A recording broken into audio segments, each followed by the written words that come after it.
Praise God. So mga kapatid, ngayon pong umaga, ako po ay nagpapasalamat sa ating Panginoon sapagkat tunay nga pong napakabuti ng ating Diyos. Amen? Lahat po ng mga anak niya nananalangin sa Kanya ay pawang tinugon niya sa ating pong mga panalangin. Amen? At ang pagkilos po ng Diyos ay sa kaparaanan hindi po natin inaasahan. Amen? So, mga kapatid, bakit nga ba ganoon ang Diyos sa tao? At yan po ang magiging paksa natin, mga kapatid. Amen. Na ang tao nga po ay nakikilala at minamahal ng Diyos. Man, known and loved by God. Amen. So bago po tayo dumako po sa ating pag-aaral ng mga salita ng ating Panginoon, tayo po muna ay manalangin. So, mga kapatid, ang topic po natin is about man. Man is being known and loved by God. Pakibasa po, Psalms chapter 8, verse 4 to 6. Ano ang tao upang iyong alalahanin siya, at ang anak ng tao upang iyong dalawin siya. Sapagkat iyong ginawa siya kaulit mababa, lamang kaysa sa Diyos, at pinaputungan mo siya ng kalwalatian at karangalan. Iyong pinapagtataglay siya ng kapangyarihan sa mga gawa ng iyong mga kamay. Iyong inilagay ang lahat ng mga bagay sa ilalim ng kanyang mga paa. Amen. So, babasahin ko po, mga kapatid. Mula po sa verse 4, sabi po dito, ano nga ba ang tao upang iyong pahalagahan?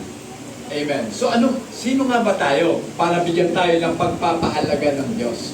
What is man that God is mindful of us, mga kapatid? And the Son of Man that you visit Him. Ano ang anak ng tao para atin o para bisitahin o dalawin ng Diyos? Verse 5, ano pong sabi dyan, mga kapatid? Nilikha mo siyang mababa sa iyo ng kaunti, pinuspos mo siya ng dangal at ng kaluwalhatian. For you have made him a little lower than the angels, and you have crowned him with glory and honor. So tayo po, mga kapatid, tayo lamang ang nilikha ng Diyos na kinoronahan po niya ng kaluwalhatian at karangalan. Amen. So yun po dapat makaisipin natin mabuti, mga kapatid. And then verse 5, nilikha mo siyang mababa. Ay hindi. Verse 6 na. You have made him to have dominion over the works of your hands. You have put all things under his feet. Mga kapatid, ginawa mo siyang pinuno ng lahat ng iyong nilikha. So binigyan po tayo ng pamamahala. Dito po kasi sa isang Tagalog, pinuno. So ang ibig pong sabihin po ng dominion, pamamahala. So binigyan po tayo ng Diyos ng kapamahalaan sa lahat ng kanyang mga ginawa. Amen. Sapagkat ang tao nga po ay nilikha niya ayon sa kanyang larawan. Amen. So, ibig sabihin, kung ang Diyos po natin ay nag-go-govern, tayo rin po mga tao, nilikha niya para mamahala din naman. Amen.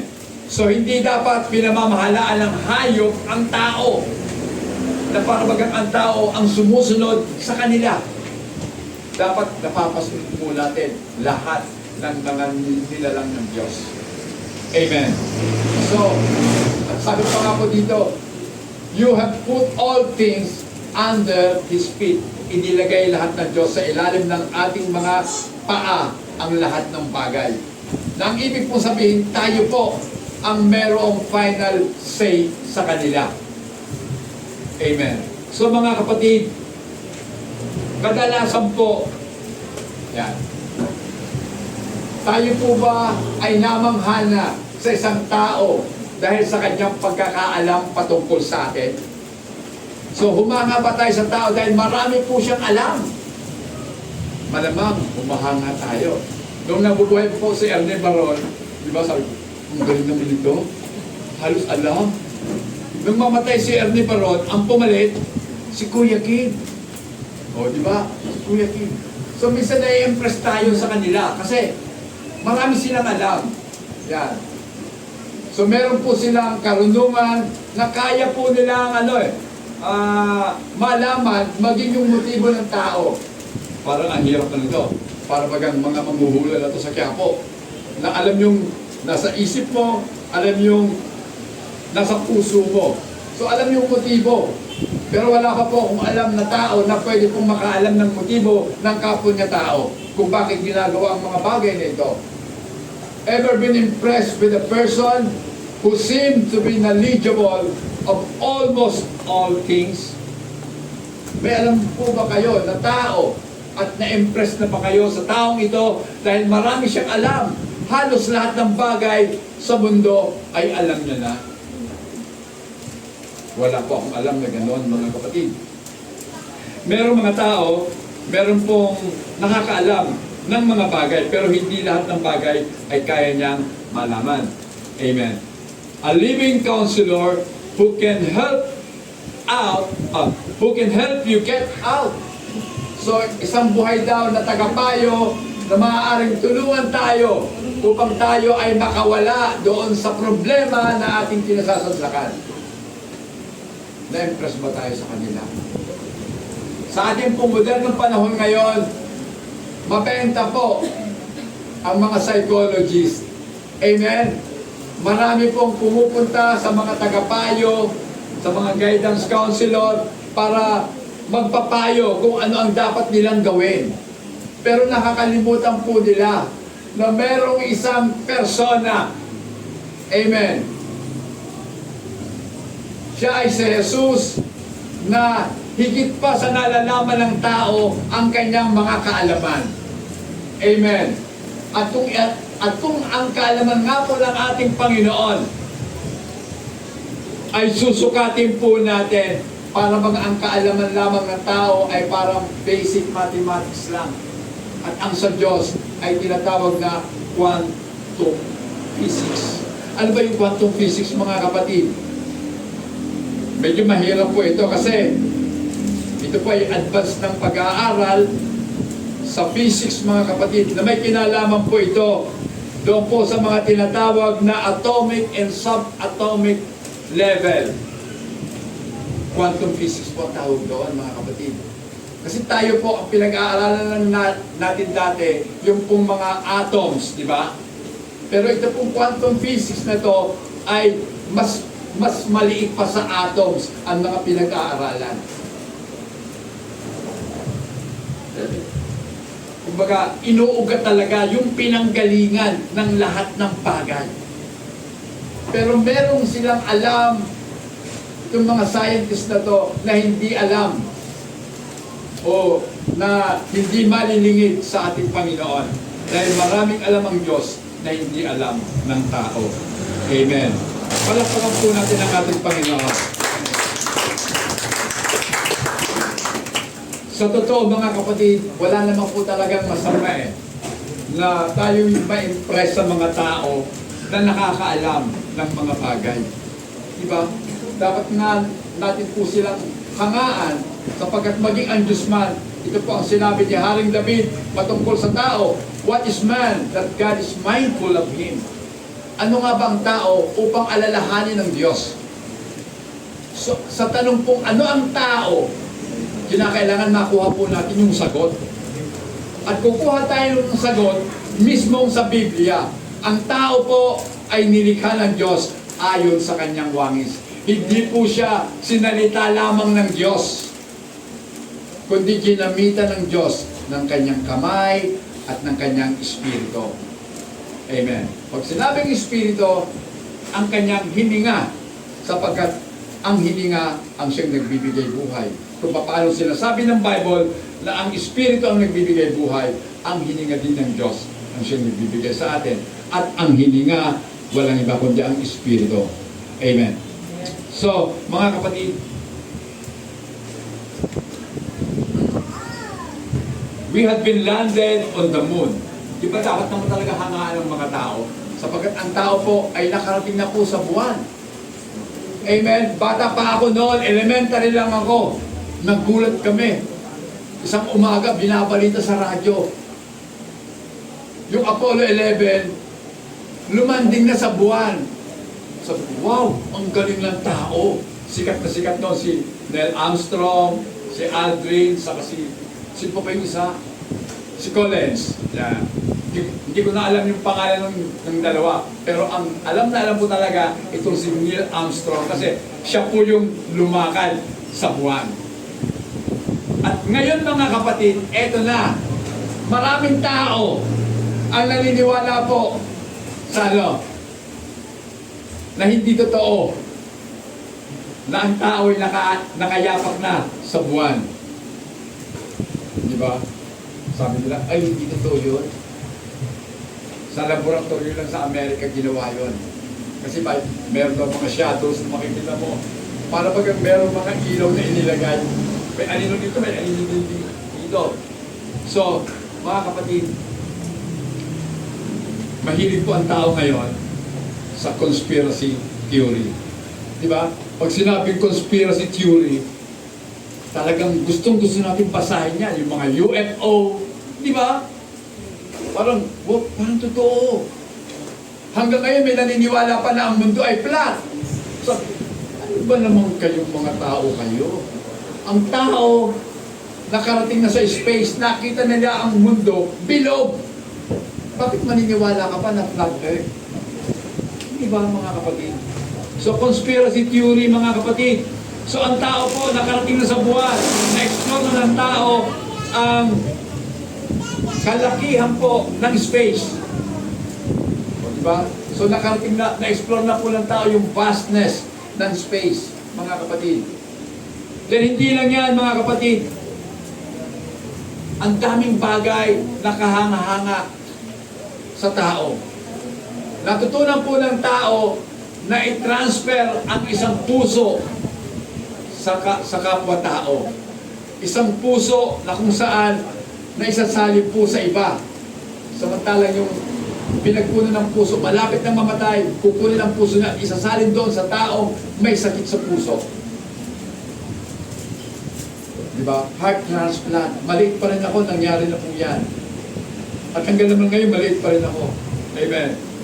Hindi pala maliit, payat pa rin. Okay, so mga kapatid, ganun po ang tao. Humans are amazing creature, created in the image of God. Bakit tayo kahanga-hanga? Sapagkat tayo po inilikha, kawangis po ng Diyos. Amen. And it is right to know that God, so, kinakailangan po talaga, tama lamang na matutunan po natin na ang Diyos natin, mga kapatid,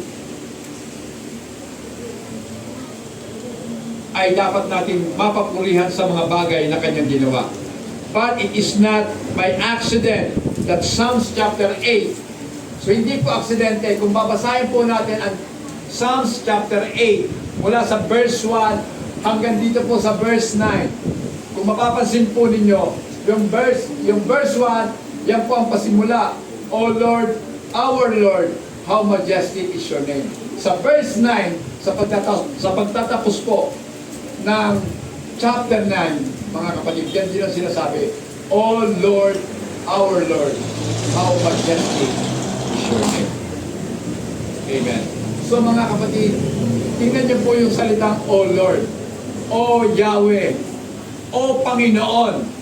Small letter O-R-D na lang yan, pero capitalize po yung letter L. Magkaiba pong ibig sabihin yan, mga kapatid. Amen. Kasi ito pong all capital, ibig pong sabihin yan, yung pangalan mismo ng Diyos. Sa Old Testament, sa Hebrew Bible, ano ba ang pangalan ng Diyos? Si Yahweh. Mga kapatid.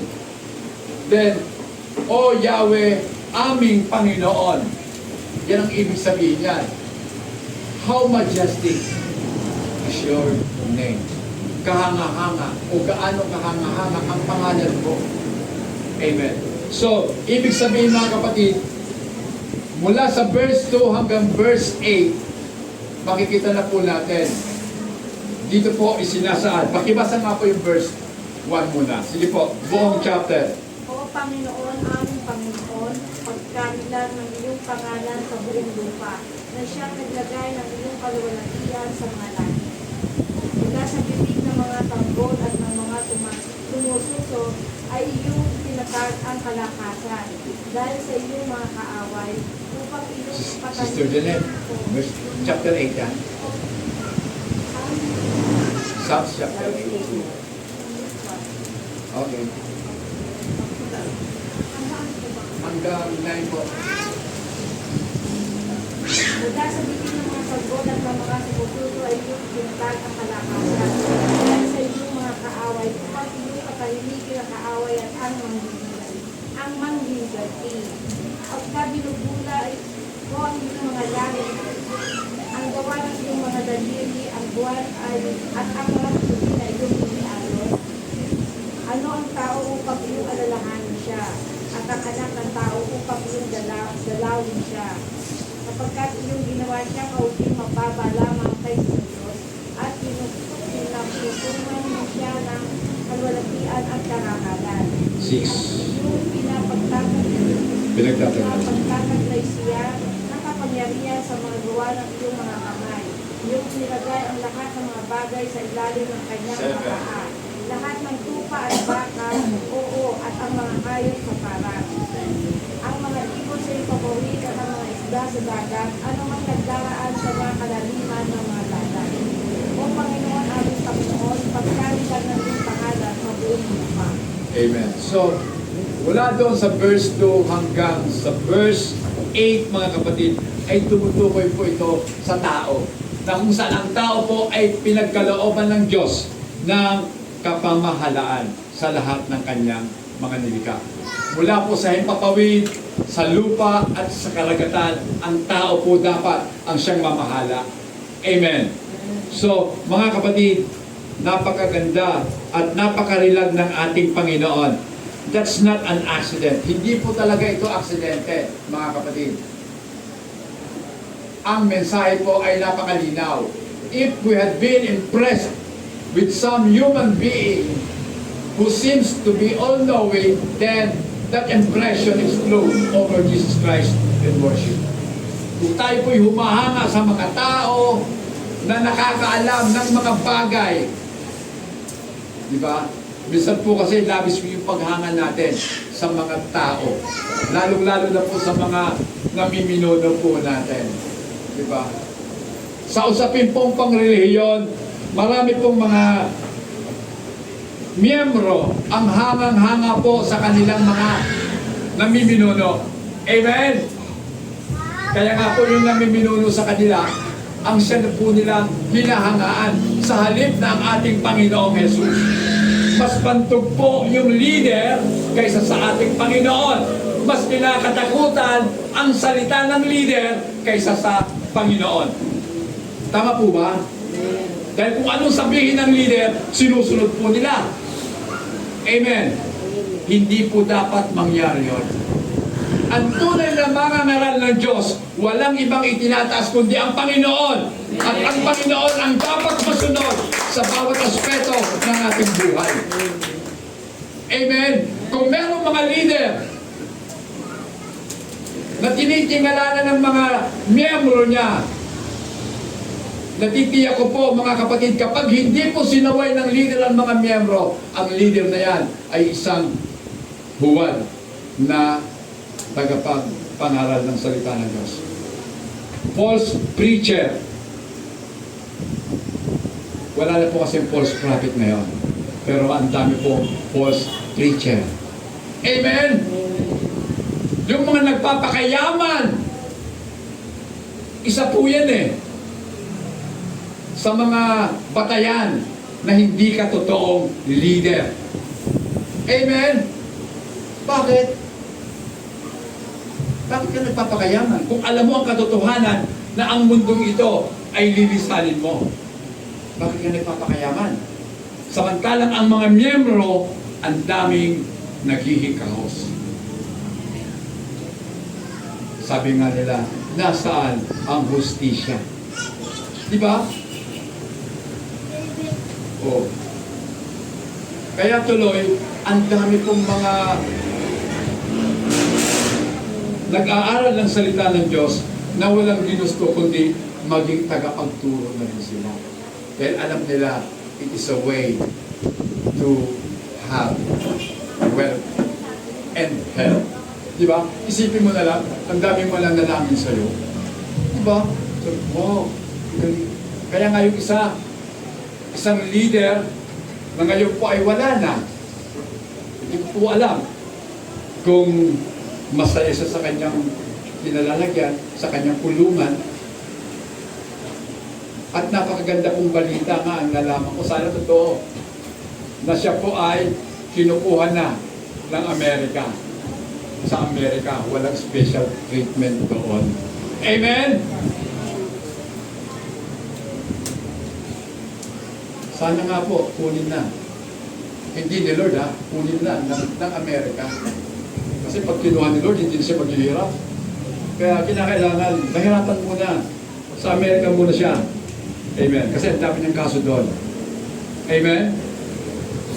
Saan ka nakakita, leader Ang daming kaso. So, akala kasi ng mga tao, ang kanilang kalagayan, hindi na po sila bababa. Diba? Pero maliwanag, kung nag-iisip po tayong mga tagapagturo, sabi ng Panginoon, ang nagmamataas, ibabagsak. Samantala, yung nagpapakababa, itataas. At kung tayo man po'y mataas, hindi po tayo dapat magmataas. Amen? Dahil anumang oras, pwede tayong ibaba ng ating Panginoon. So dapat, alam natin yon, hindi tayo dapat magmataas. Amen? Kasi ang pagmamataas, pwedeng nakatago yun. Pwede sa isip mo, mataas ka na kaysa sa kanila. Pero dapat mga kapatid, lagi natin isipin, inilagay tayo ng Diyos sa posisyon. Hindi para dapat tingalain, kundi inilagay ka sa posisyon para maglingkod ka sa Diyos. Ang totoo mga kapatid, kaming mga mangangaral ay mga alipin ng Diyos.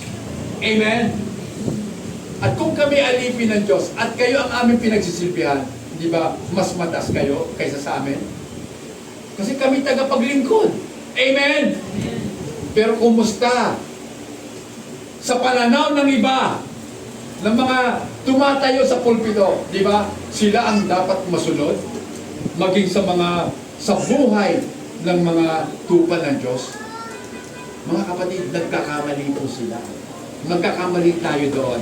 Lagi natin asahan. At lagi natin isipin na ang Diyos ang dapat masunod.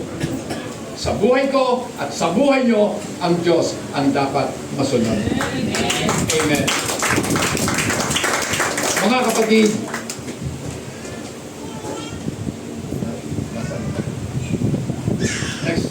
next na po tayo. The way Jesus knows the world and what inside his mind by way of understanding all the human beings, all 6 billions is infinitely worthy of our worship. So, steady lang muna tayo. Tingnan po natin ang kaparaanan ng Diyos kung papaano niya nakikilala ang buong mundo at lahat ng mga tao, lahat ng mga nasa sa mundo, lahat alam ng ating Panginoon.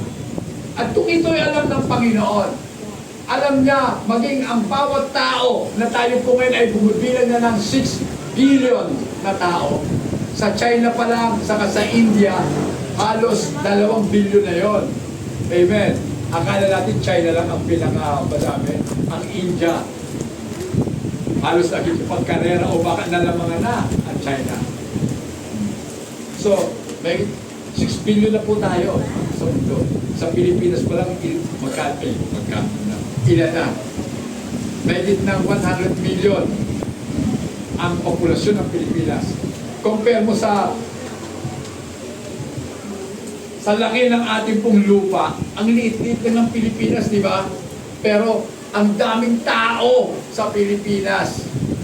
Samantalang sa Japan, mga kapatid, ang mga Hapon, unti-unti lang bumabagsak. Bakit? Kasi ang population growth po nila ang baba. Mga Hapon, ang anak lang isa. o kaya dalawa sa sobrang busy nila.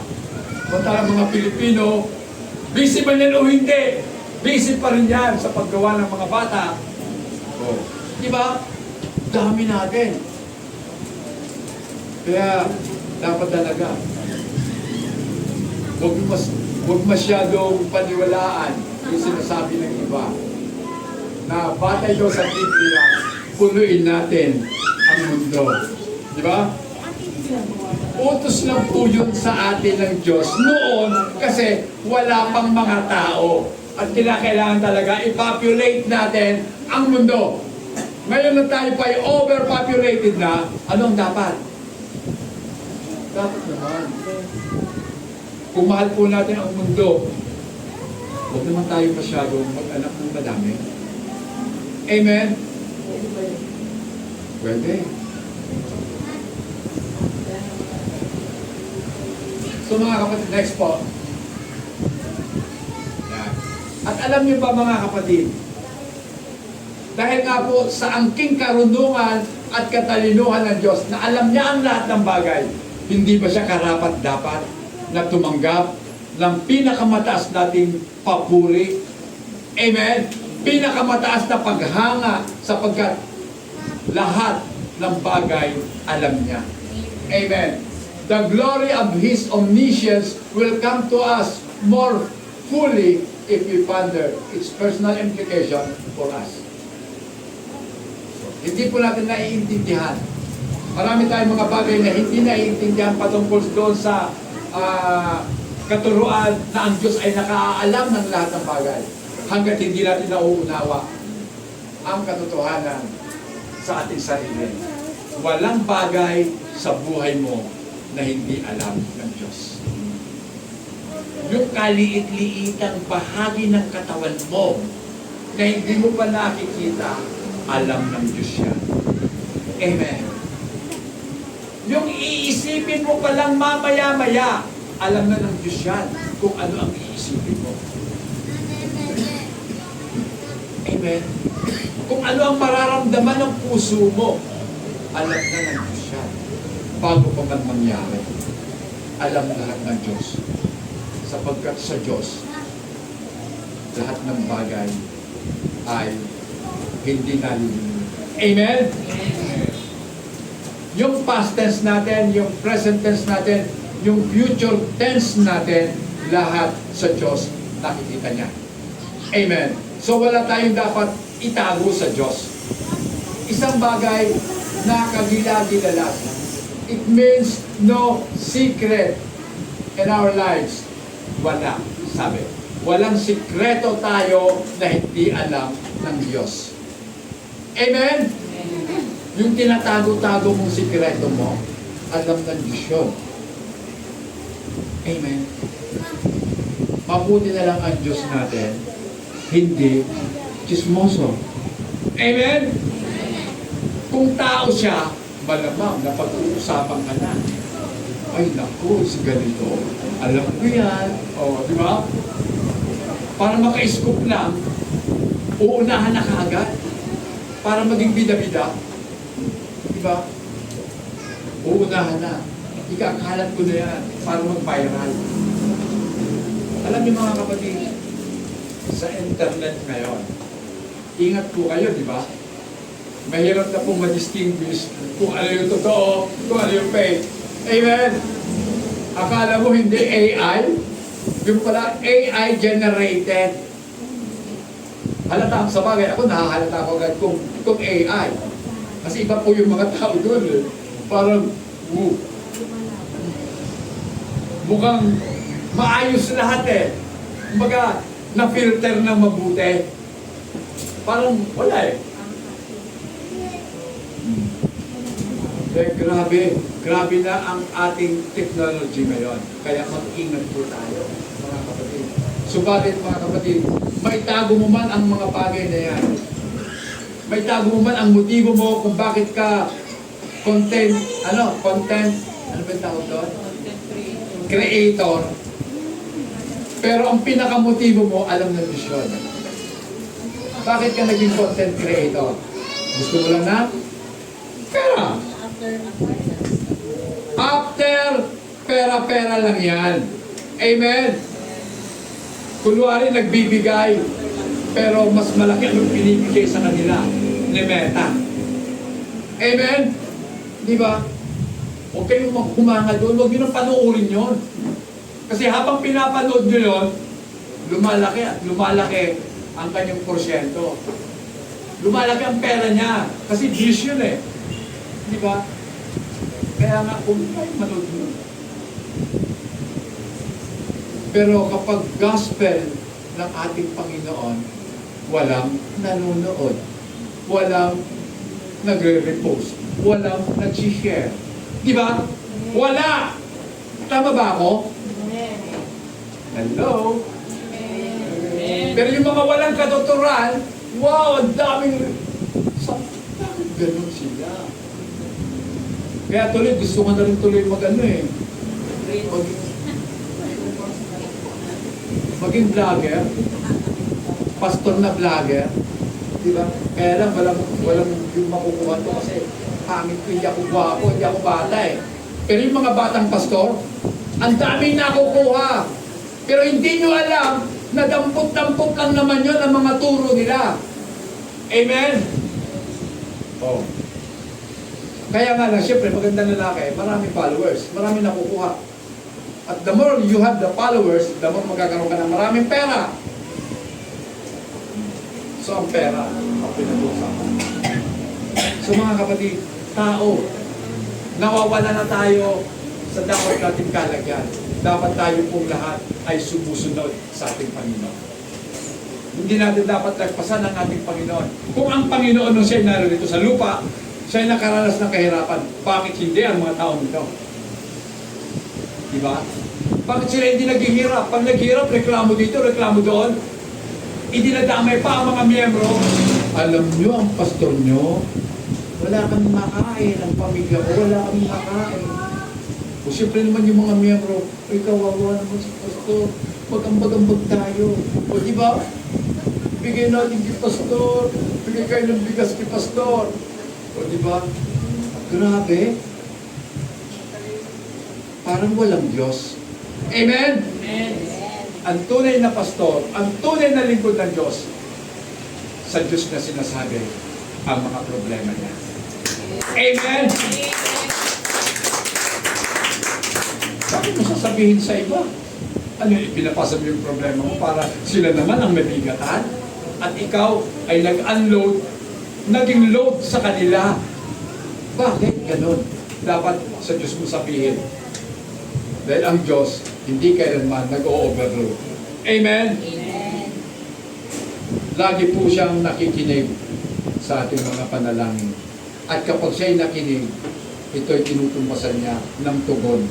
Amen? Diba? Lagi siyang may sagot sa ating mga tanong. Amen. So, you may have succeeded in hiding something all your life from someone, but not with God. Diba? Maaaring meron kang sekreto na matagal mo nang naitago hanggang sa namatay ka, wala nakaalam. Nakapumutao, pero alam na alam ng Diyos. Amen? Kaya nga po, para sa iba, ang daling magtago sa pangalan ng Diyos. Di ba? Kayo ba'y naniniwala na ang mga naglilingkod sa Diyos hindi nagkakasala? Ako po'y natatawa lang eh. Pwede rin silang mabuhay isang araw na hindi nagkakasala. Wow! At kung kayang mabuhay daw ng isang araw na hindi nagkakasala, kaya namang maging 2 araw, 3 araw, hanggang 1 linggo, hindi ka nagkakasala. Imposible. Amen. Kasi habang nabubuhay tayo, habang tayo nasa lupa, tayong lahat ay may dumi. Tama? Amen. Pero kung may dumi ka, dapat maghugas ka na lang. Amen? Kasi minsan na tayong pinaliguan ng ating Panginoon. Naalala ko tuloy si Pedro, di ba? Sabi ni Pedro, Panginoon, paliguan mo na lang ako. Sabi ng Panginoon, pinaliguan na kayo. Dapat maglinis na lang kayo. Amen. Di ba? Noong ako po'y bago-bago pa lamang sa Panginoon, nakatira po kami dyan sa Aniban. May puno po ng mangga. Yung aming inuupahang bahay, malaki kasi ang lote, may puno ng mangga. Kalilinis ko pa lang. Siyempre, nilinis ko nung umaga. Wala nang dahon. Maya-maya, meron na naman. Sabi ko, bakit ganon? Kalilinis ko lang eh. Meron na naman. Doon pinaisip sa akin ng Panginoon, ganyan kayong mga tao. Kako-confess nyo lang ng inyong mga kasalanan, makagagawa ka na naman ng kasalanan. Diba? Okay, sabihin natin, hindi ako nakagawa ng kasalanan. Okay, tama ka. Hindi ka nakagawa ng kasalanan. Pero, may alam kang tama, ngunit hindi mo ginawa, ano ang sabi ni James? Ito'y kasalanan. Diba? Yung alam mong dapat mong gawin, pero hindi mo ginawa, nagkakasala ka doon. So wala pong exemption sa tao. Lahat po tayo makasalanan. At dahil lahat tayo makasalanan, dahil sa ating pong Panginoon, kaya tayo naligtas. So ibig sabihin, ang kaligtasan po natin ay dahil sa Panginoon. Kaya ang papuri, pagsamba, at paghanga sa Diyos lamang. Amen? Wala po tayo ang bahag, mga kapatid. Even our decision, hindi po natin saklaw ang ating mga kapasyahan sapagkat mismo ang Diyos na nagbigay sa atin ng buhay ang siya nag-desisyon para sa atin. Amen? Mukhang hindi kayo magsisiguro. Amen. Okay, pakibasa nga po, Proverbs. Ano ba sabi doon? In all your ways, acknowledge Him. Ayun. 3, 5 to 6 yun. Okay, sige, pakipasa mo.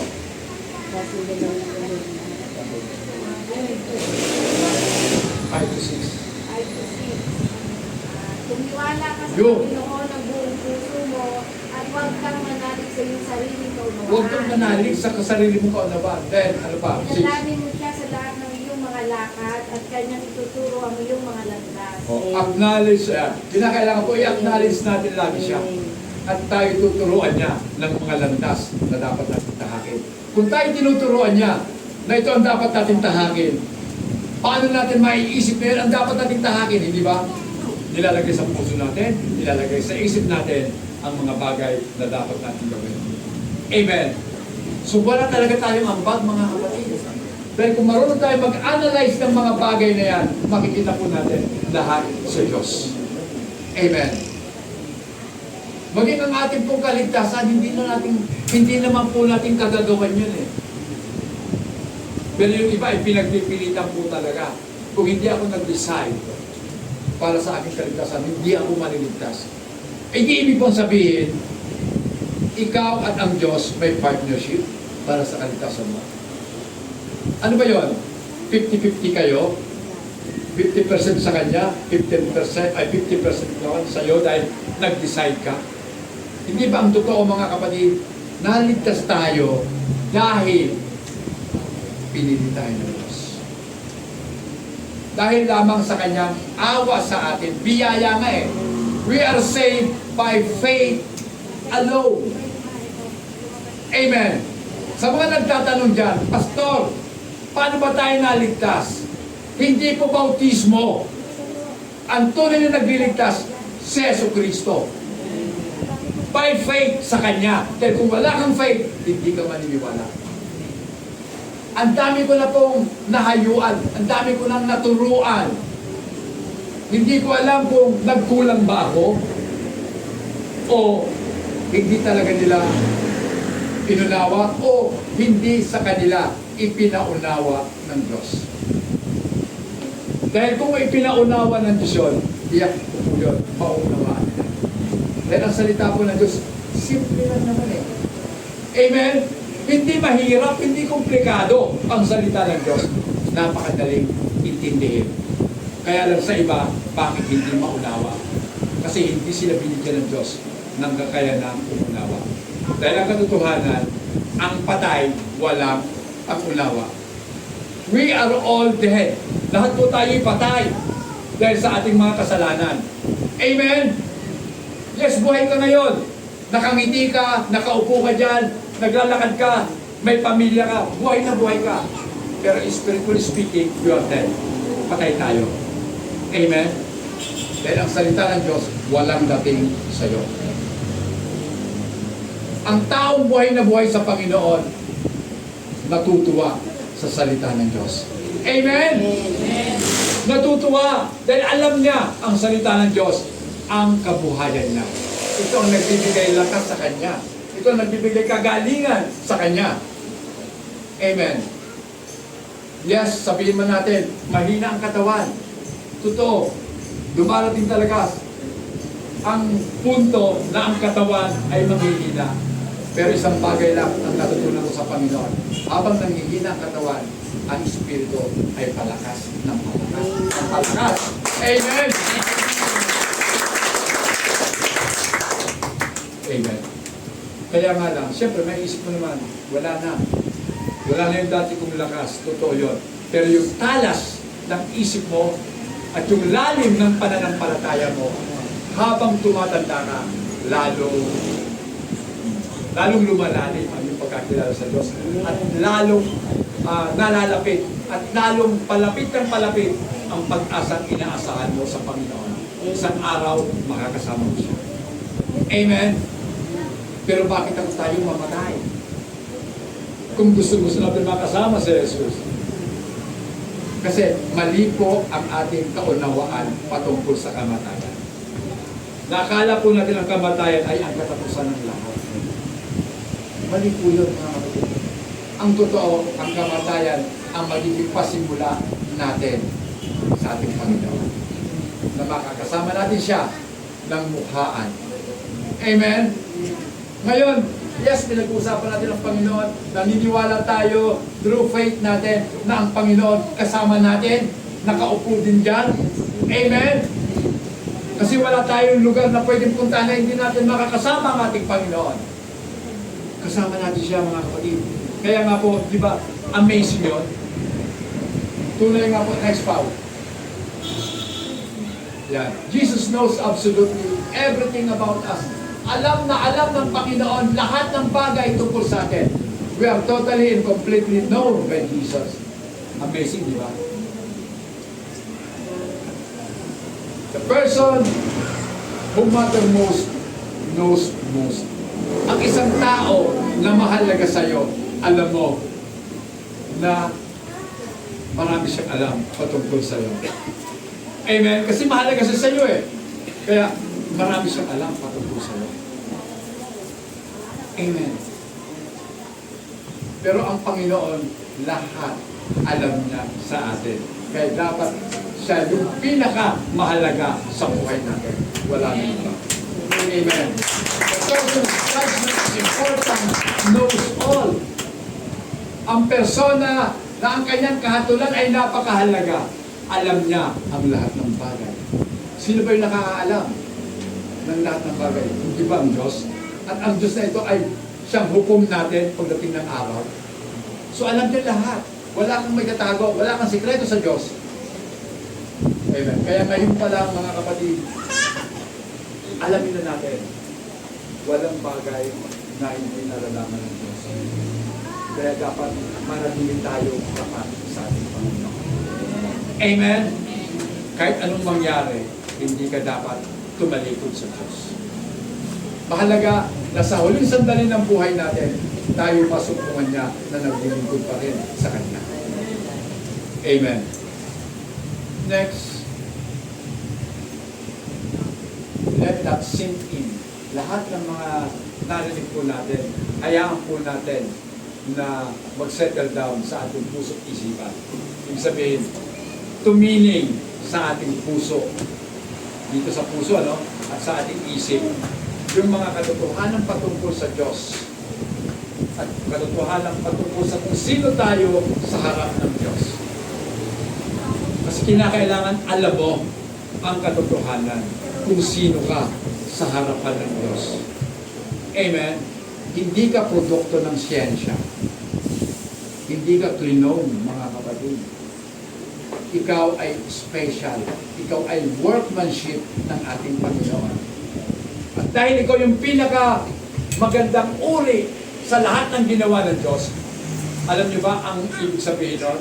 Ikaw ay nilikha ng Diyos para sa mabubuting gawa. Amen! Lahat po ng anak niya, ang tungkulin po natin, lahat gumawa ng mabuti. Amen! Lord, paano yun? Hindi ba ako naging mabuti? Di ba?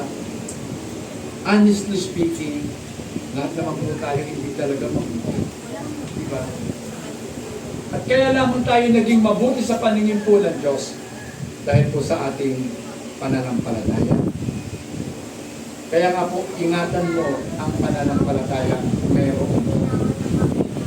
The moment na mawala yan, wala ka ng pag-asa pa sa Diyos. It is only through faith na tayo po ay maliligtas. At yung kaligtasan natin, yung faith na meron tayo, bigay ng Diyos sa atin. Amen? It is not a product of your knowing God. Hindi po yun. Dahil yung pagkakilala natin sa Diyos ay bunga na lang ng pananampalatayang meron tayo ngayon. Amen! Mukhang nababalik ka, di ba? Kasi, kaya ako yung sumasampalataya sa Diyos dahil, nabasa ko kasi, yan, sasabihin ng mga tao, nabasa ko kasi, narinig ko kasi kay Pastor. Totoo yun, narinig mo. Pero, maraming tao nakapakinig, pero, what effect ang salita ng Diyos sa kanila? Bakit? Kasi hindi sila biniyayaan ng Diyos. Walang grace sa kanilang napakinggan. Diba? Dahil ang totoo, ang Diyos po ang namimili kung sino ang kanyang ililigtas. Hindi po ang tao ang namimili sa Diyos. Dahil sabi nga ng banal na kasulatan, sabi po doon sa Roma, walang naghanap sa Diyos. No one seek God. Walang naghahanap sa Diyos. Diba? Dahil ang katotohanan, ang Diyos ang siyang naghahanap sa atin. Amen? Diba? Kasi lahat po tayo ay naliligaw. Diba? Pag ligaw ka, hindi mo alam kung saan ka papunta. Oh. Kung ligaw ang tao, ito yung natutunan ko. Kapag ligaw ang tao, hindi niya nga alam kung sino talaga siya. Amen? Hindi niya alam kung sino talaga siya. Ako ba yung galing sa unggoy? Kasi sabi sa pinag-aralan namin ang tao daw nang galing sa unggoy. Alam mo mga kapatid, matagal na yun Matagal nang itinuro sa atin yan. Ako po'y naniniwala dati sa ganyan. Pero nung makakinggan ko po ang aral ng Diyos, nawala na po yung paniniwala ko sa mga bagay. Sa theory of evolution ni Charles Darwin, hindi po totoo yun, mga kapatid. Dahil, sino pa si Darwin? At sino ang Diyos kung sila ay paghahambingin, mga kapatid? Si Darwin namatay. Ang Diyos, bagamat namatay, nabuhay muli. Pastor, may Diyos pag namamatay? Meron. Bakit? Ang namatay po sa Diyos ay yung kanyang katawang tao. Pero yung kanyang pagiging Diyos, hindi kailanman mamamatay. Ang namatay po, si Jesus Christ, yung kanyang katawan. Amen. Pero yung pagka-Diyos ni Jesucristo, hindi kailanman namatay. Dahil ang sabi ng Panginoon, ganito, gibain ninyo ang templong ito. At sa ikatlong araw, itatayo ko. Ang tanong, sino bang bumuhay kay Jesus? Sino? Baka sabihin nyo, ang Ama ang bumuhay. Hindi! Sabi ni Jesus, itatayo ko sa ikatlong araw. Siya mismo ang bumuhay sa kanyang sarili. Palakpakan natin ang ating Panginoon. maliwanag na si Jesus at ang Ama, iisa. Amen?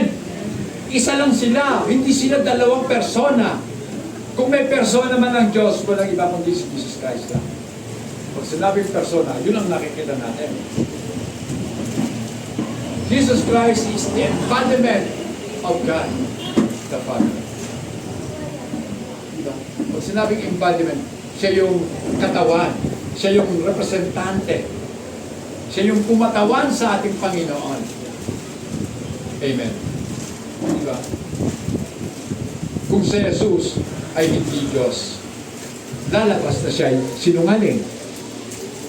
Lalabas na siya ay namumusong, mga kapatid. Dahil siya nagpatawad ng kasalanan. Diba? Nagpatawad siya ng kasalanan. Binayolate niya ang Sabat, which is para sa mga Hudyo, banal na, banal na araw na dapat ipangilin. Pero anong sabi ng Panginoon? Marapat bang gumawa ng mabuti sa araw ng Sabat o hindi? Hindi po nakasagot yung mga Pariseo. Diba? Kasi kung sasagot silang oo, ay di talo sila. Sumalayon sila kay Kristo. Then, nagpagaling siya araw ng Sabat. Diba? Mga kapatid, kung iisipin po natin, ganun kahalaga ang tao sa Diyos. Kahit na araw ng pahinga, gagalaw at gagalaw ang Diyos para lamang abutin ang pangangailangan. Amen. So patuloy yan na ang tao ay mahalaga sa Diyos. At yan din po ang dahilan kung bakit siya nagkatawang tao, dahil mahalaga tayo sa kanya. Next part. There's only one person we can relate to who knows everything about us. Think about it. I can know something about you and I'm relating to you as your pastor, but you may not know many things about me. That shapes our relationship. Mga kapatid, di ba? Yung mga alam ng tao tungkol sa atin, yun po yung bumubuo at nagbibigay hugis ng ating relasyon sa kanila. Kung gaano mo kakilala ang asawa mo, di ba? So nagiging intimate kayo sa isa't isa, kaya yung relasyon nyo bilang mag-asawa nagiging mas malapit. Amen? That shapes our relationship. Katulad ko bilang pastor nyo at kayo bilang mga tupa ng Panginoon na inaalagaan ko. So meron tayong relasyon sa isa't isa bilang pastor ninyo at kayo bilang mga tupa ng Panginoon, mga tao pinaglilingkuran ko. So yun po yung relasyon natin, mga kapatid. Kaya yung buhay nyo at buhay ko dapat magkasangkot. Amen.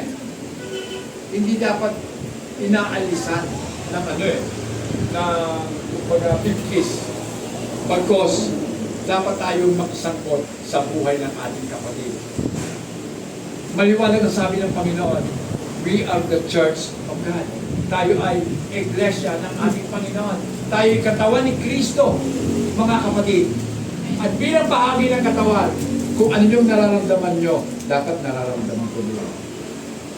At tama nga po yun. Kung meron kayong mga prayer request, ipaalam nyo sa akin para maramdaman ko. Amen? Kayo pala may sakit. Di ba? Kapag ipinasa nyo sa akin, Pastor, ipag-pray ko ako, may sakit ako. Hindi nyo masabihin, mga kapatid, nararamdaman ko kung ano nararamdaman nyo. Masakit din sa akin. Ayun, kapatid ko pala ito, may sakit. So, hindi po obligasyon na kayo ipanalangin, kundi sa udyok po ng Espiritu, tayo po'y nagkakaroon ng kahabagan sa ating kapatid. At ito po ang siyang kumikilos upang atin siyang ipanalangin sa ating Panginoon. Yung habag sa ating pong kapatid. Patunay lamang na tayo po'y nilikha ayon sa wangis ng Diyos, kasi ang Diyos po natin ay Diyos ng kahabagan. Amen? Maawain ng ating Panginoon. Kaya dapat ang mga anak ng Diyos, dapat din maging maawain tayo sa ating mga kapatid. Amen. Amen. Walang dapat nag-aaway-away na magkakapatid. Ano mang hindi pagkakaintindihan, dapat natin pag-usapan. Amen? Hindi dapat magtaniman ng sama ng loob. Kung masama ang loob mo sa iyong kapatid, kausapin mo. Amen? Sabihin mo, sis, o kaya brad, masama ang loob ko sa iyo eh. Bakit? Hindi, magtatapat na siya. Then, bago kayo mag-usap, kailangan hayaan ninyo ang Panginoon ang siyang mamagitan sa inyo. Manalangin kayo sa isa't isa. Amen? Pag-pray nyo, then mag-usap na kayo. Iyak yun. Pareho tayo darating doon sa pagkakasundo sa isa't isa. Amen? Kasi walang bagay na hindi kayang pag-usapan, lalo na kapag ang Diyos ang siyang namagitan. Amen. Then, next slide. With Jesus, when we look at His face, He knows absolutely everything that shapes our relationship. Dito mga kapatid, sa tuwing tayo po'y nagpipray sa ating Panginoon, the more na prayerful po tayo, the more na nagiging malapit ka sa Diyos. Amen? At kapag malapit ka sa Diyos, para bang ang panalangin mo, napapakinggan ng Diyos. Amen? Diba? Sabi ko nga ano ba to? Coincidence lang. Na noong time na malakas po yung bagyo, sino ba yung bagyo dumaan sa atin? Si Owan, sabi ko. Panginoon, sa isip ko lang o baka nasabi ko, kasi linggo yun may service pa tayo dito. Yung ibang churches, wala na service tayo. Maaga pa naman kasi. Yung panghapon, medyo kinakabahan sila. Kaya nag-cancel sila ng service. Nasabi ko na po yun na naway pasagin ang bagyo sa mga dadaanan ng lupa. At nangyari na, di ba? Napasag po. Merong isang senador, hindi ko mapagkita ang pangalan, pinasalamatan si Sierra Madre. Sabi ko, wow, ang galing niya. Salamat daw. Sierra Madre, iniligtas mo kami. Ganon. Siguro yun, hindi nakakikilala sa Diyos. Oh. Sabihin ko na kaya, para hindi na kayo mag-isip-isip na. Diba? Kapatid po, ni RR. Kilala niyo si RR, no? Si Rafi Tulfo. Ang pangalan ng kapatid na nagsalita nun, si Erwin. Ikaw, Bende. Salamat po, Sierra Madre. So sabi ko, wow, ang Diyos ang may gawa ng Sierra Madre. Ang Diyos ang may gawa ng bagyo. Alam niya kung saan niya padadaanin, alam niya kung paano wasakin. Alam niya lahat, mga kapatid. Bakit hindi siya ang mapasalamatan? Isang bagay lang ang alam ko, hindi na alam. O, di ba? Hindi alam nung nagsalita ang katotohanan. Amen? So, what an amazing relationship. There's only one who actually knows us. Iisa lang ang tunay na nakakikilala sa bawat isa sa atin. Isipin nyo, 6 billion ang tao. Lahat alam niya kung sino yung mga tao doon. Yung 6 billion na yun, alam lahat ng Diyos. At pinakikinggan niyang lahat ang mga panalangin. Kaya lang, hindi lahat ng panalangin tinutugon ng Panginoon. Pero dinig niyang lahat. Sino lang ang mga dinidinig ng Panginoon? Sino lang yung mga tinutugon ng Panginoon? Kasi iba yung narinig sa pinakikinggan. Kuha niyo mga kapatid, iba yung narinig sa pinakikinggan. Sa Tagalog, medyo magkaiba talaga, no? Narinig. Lahat natin narinig ang ingay. Pero meron tayong pinakikinggan lang ang salita ng Diyos. Amen? So meron po tayo May tawag dyan eh. Baga, napipili po natin kung ano yung gusto natin mapakinggan. Amen. Nasa atin po kasi ang freedom of choice. Lahat po tayo ay may kalayaang mamili. Sino bang pakikinggan mo? Yung bulong ng kaaway? O ang bulong ng ating Panginoon? Si Kristo, kadalasan pag nagsalita, mahina lang. Hindi pa sigaw. Amen? Kasi the more na humihina, the more na nagiging attentive po tayo. Baka may makalagpas na sabihin ang Diyos na hindi natin mapapakinggan. Kaya the more na mahina ang boses, the more na tayo po ay nakatuon ang pansin sa nagsasalita. Amen. Kaya minsan, Pastor, kaya ba nila sasabi, matanda ka na, hindi mo na pwedeng isigaw. Sa bagay, totoo po yun. Noong araw po kasi kahit walang microphone, di ba? Nagsasalita ako sa inyo, walang microphone, no? Pero ngayon, kinakailangan ko ng i-amplify. Kasi, mahina na po ang boses ko, mga kapatid. Hindi katulad noon. Palakad-lakad pa nga ako dyan. Ngayon, parang bang mahirap na lumakad. Lalo na kapag masikip. Amen? Pero, dalhin niyo pa ako sa malawak na bulwagan, iikutin ko pa rin yan. Kaya lang, syempre, hindi na ganito. Kinakailangan wireless na ang gamit ko. Amen. So, next. Our spouse knowledge of us. Yun. Our best friend knowledge of us is nothing compared to his. So, oo, kilala natin ang ating asawa at kilala tayo ng ating mga asawa, kilala tayo ng ating kaibigan, kilala din natin sila, yung mga BFF natin, kilala natin. Ang tanong ko ganito, meron ka na sikreto na ibinahagi mo sa yung best friend, BFF, forever? Kaya kasi sabihin eh. Di ba? Pero sa Diyos, lahat alam ng Diyos tungkol sa buhay po natin.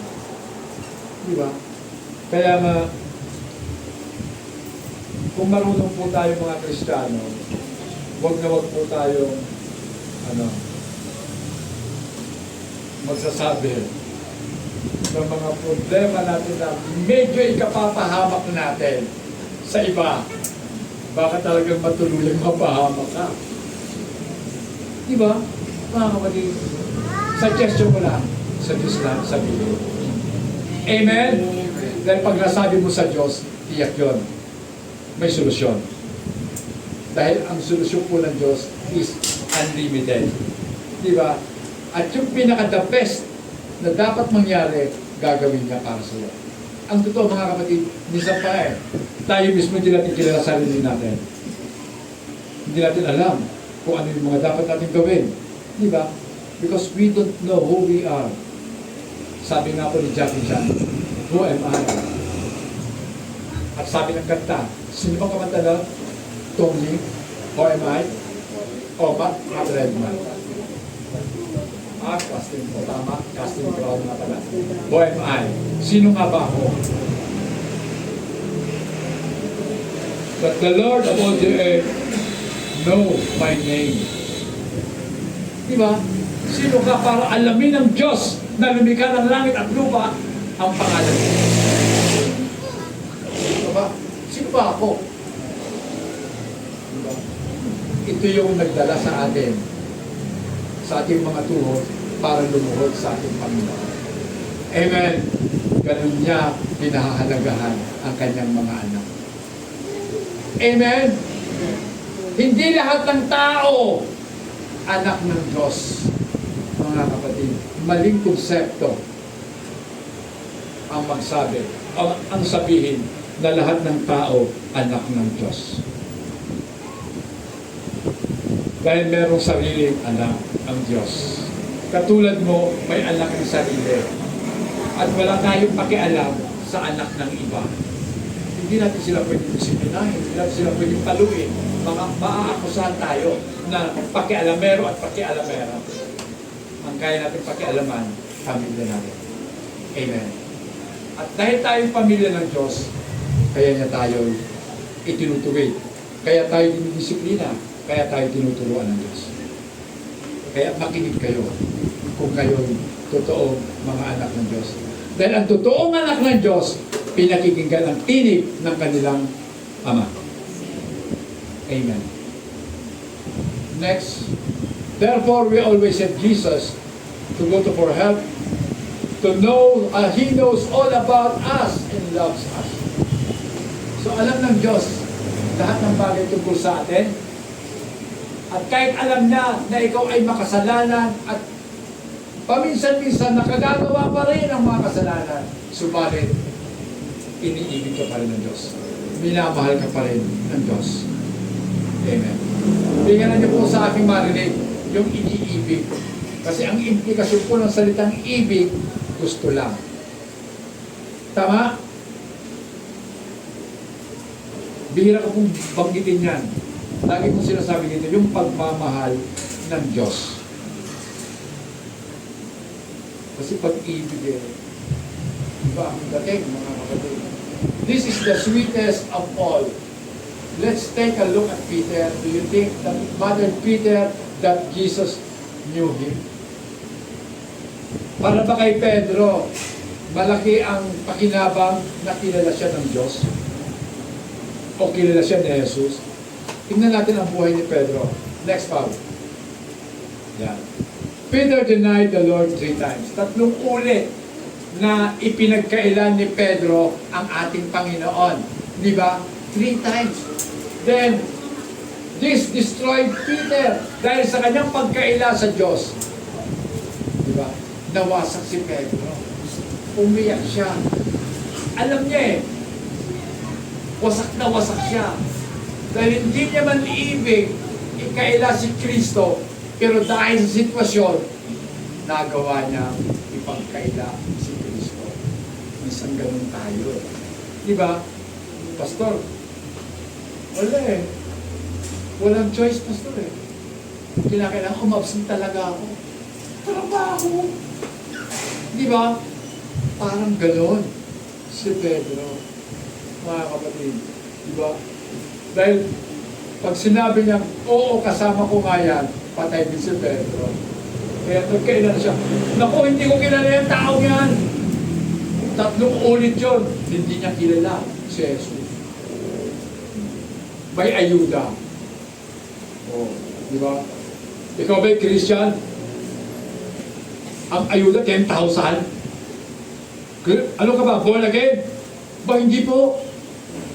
May 10,000 ba? Wow, 10,000. Lord, sorry.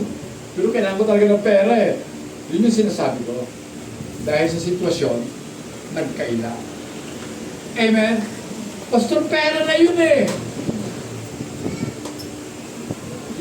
Hindi naman may kakaila. Pera na yun. Siyempre, pera. Ang 10,000, pera yun.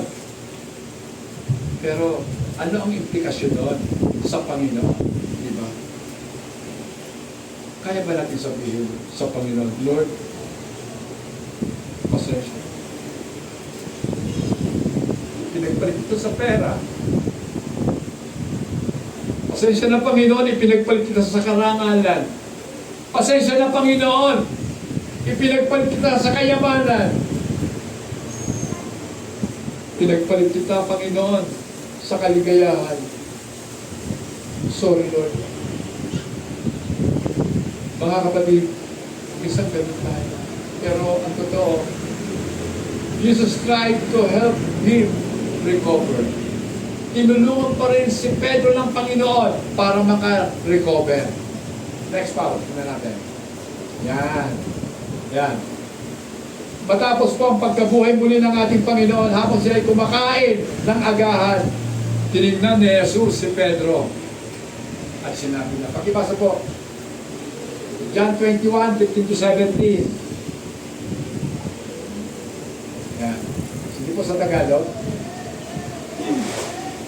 Kaya nang mga kapag tao ng dito sila, ay sinabi Jesus kay Simon Pedro, Simon, anak ni Juan, iniibig mo baga ako na nag-gift kay sa mga ito? Sinabi niya sa kanya, Oo, Panginoon. Nalalaman mo na ika'y iniibig. Sinabi niya sa kanya, pagkain mo ang aking mga kordero. Sinabi niya sa kanya muli sa ikalawa, Simon, anak ni Juan, iniibig mo baga ako? Sinabi niya sa kanya, Oo, Panginoon. Nalalaman mo na kita'y iniibig. Sinabi niya sa kanya, alagaan mo ang aking mga tupa. Sinabi niya sa kanya sa ikatlo, Simon, anak ni Juan, iniibig mo baga ako? Nalumbay si Pedro sapagkat sa kanya sinabi makailo. Iniibig mo baga ako? At sinabi niya sa kanya, Panginoon, nalalaman mo ang lahat ng mga bagay. Nalalaman mo na kita'y iniibig. Sinabi sa kanya ni Jesus, pakarin mo ang aking mga tupa. Sa palagay niyo mga kapatid, bakit tatlong ulit na sinabi ng ating Panginoon kay Pedro, nung tinanong niya si Pedro, mahal mo ba ako, Pedro? So sabi ni Pedro, Lord, Panginoon, alam mo na mahal kita. Diba? Doon po sa ikatlong tanong ng Panginoon patungkol sa pagmamahal ni Pedro sa kanya, ang sagot po ni Pedro, Panginoon, you know all things. Alam mo ang lahat ng mga bagay. You know, alam mo rin na mahal kita, Panginoon. At ang tugon ng Panginoon, pakanin mo ang ating kawan. Mga kapatid, kung talagang mahal natin ang Panginoon, ito po yung dakilang aral na makikita natin dito. Paglingkuran natin ang kawan ng Diyos. Amen. Yan po dapat ang maging motibo ng ating paglilingkod sa Diyos. Na mahal natin ang Diyos. At dahil mahal natin ang Diyos, paglilingkuran natin ang kawan ng Diyos. At dapat po natin tandaan, marami pang tupa ang Panginoon na nagkalat sa mundo. Mga naliligaw pa rin ng landas, pero tupa sila ng Diyos. Once na sila'y makapakinig ng salita ng Diyos, manunumpalik sila sa kawan. Kaya kinakailangan natin na mag-evangelize. Kinakailangan po natin magturo, mag-share ng salita ng Diyos. Malay natin, yung nakakausap pala natin, tupa ng ating Panginoon. Diba? Sila man ay magbabalik loob sa ating Panginoon. Amen. Next. Yan. The Lord knows our heart, whether there's love in there, faith there, or not. We are loved by the one who knows everything about us. Katotohanan mga kapatid na minahal tayo ng Diyos.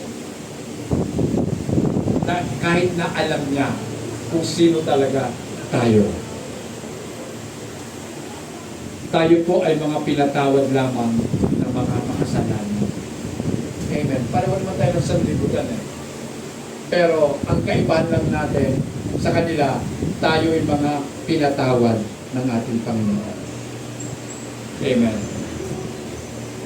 Doon po sa justification, ako po'y naniniwala na bago ka pa humingi ng tawad, tinatawad ka ng Diyos. Paano nangyari yun, Pastor? Di ba dapat matuto tayong humingi ng tawad? Dapat humingi tayo ng tawad.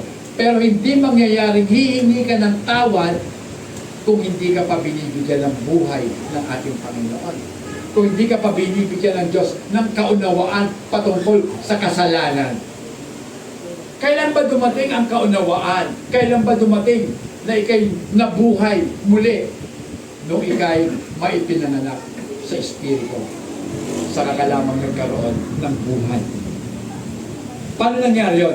Nang makarinig ka ng salita ng buhay, which is the gospel of the Lord Jesus Christ. Okay. So, we are loved. Minahal po tayo ng Diyos. Next. Though Jesus doesn't love everybody the same way. The way He loves His sheep, His disciples, and His children is different from the way He loves unbeliever. So magkaiba po ang turing ng Diyos sa bawat tao. Sa hindi sumasampalataya o sa hindi mananampalataya at hindi sumasampalataya, sila po ay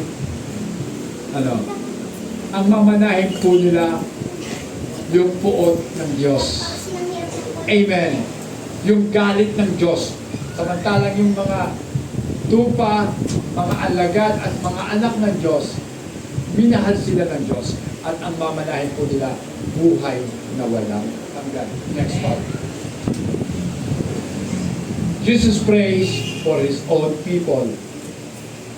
Nananalangin ng Panginoon at tayo ipinapanalangin ng Panginoon at hindi po ang lahat ng tao sa mundo. Pakibasa nga yan. John 17 verse 9.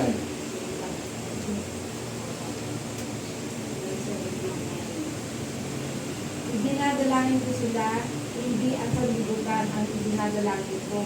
Kundi ang mga sa akin ay iginuin mo, sapagkat sila'y gulo. Narinig niyo ba yung aral na yan? Hindi ang buong mundo ang idinadalangin ko, kundi sino? Sila. Sino yung sila? Sila na mga ibinigay sa Kanya ng Ama. Sila ang idinadalangin ng ating Panginoon. Sino yung sila? Kayo. Tayo ang idinadalangin ng Diyos. Next. Okay. He intercedes because He loves us.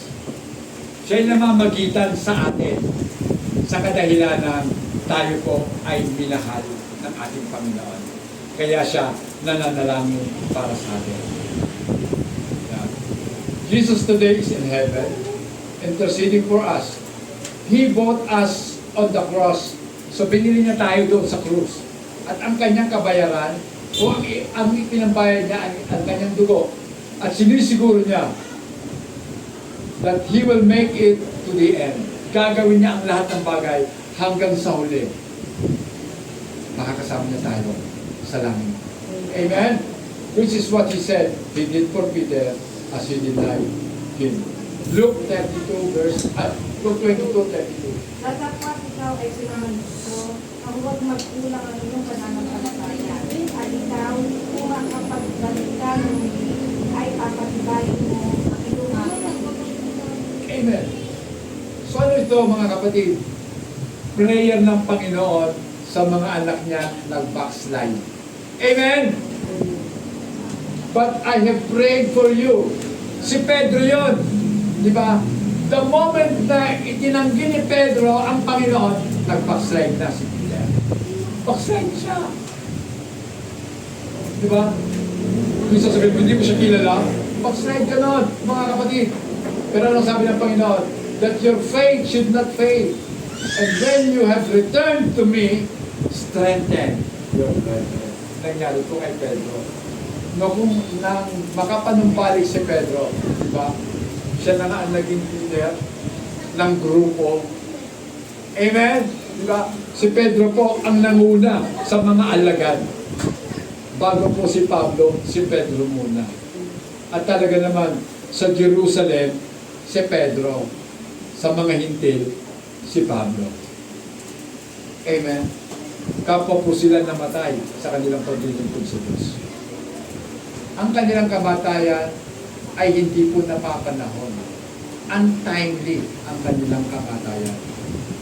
Isang bagay lang na patunayan ko sa kamatayan nila, namatay silang lahat sa pangangaral ng katotohanan. Sapagkat ang mundo noon at ang mundo ngayon magkatulad pa rin. Hindi naniniwala sa katotohanan.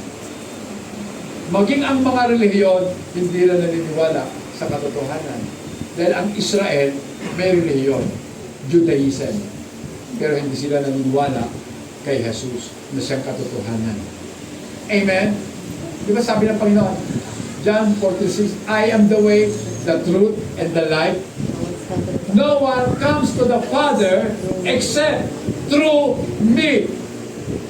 So, walang makakapunta sa Ama kundi sa pamamagitan mo.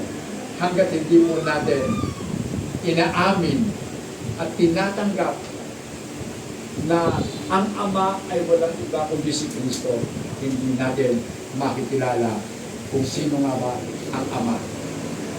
Kapag nakilala mo si Kristo ng totoo, kilala mo kung sino ang Ama. Palakpakan po natin ang ating Panginoon. Ito po sa ating pagkatapos. Last part, it is scary to you that all your relationships are contingent on whether people don't know certain things about you. Diba? Minsan kasi nakasalalay ang ating relasyon doon po sa sa mga tao na nakakikilala sa atin. Baka kapag nakilala po nila yung dark side natin, kapag nalaman nila, mawawalan sila sa atin. At yun po ang ikinakatakot natin. Baka mawala sila. Pero isang bagay lang, ang Diyos alam lahat. Yung good side, yung bad side natin, alam lahat. Pero kailanman, hindi siya nawala sa atin. Palakpakan po natin ang Panginoon. Tumayo po tayong lahat.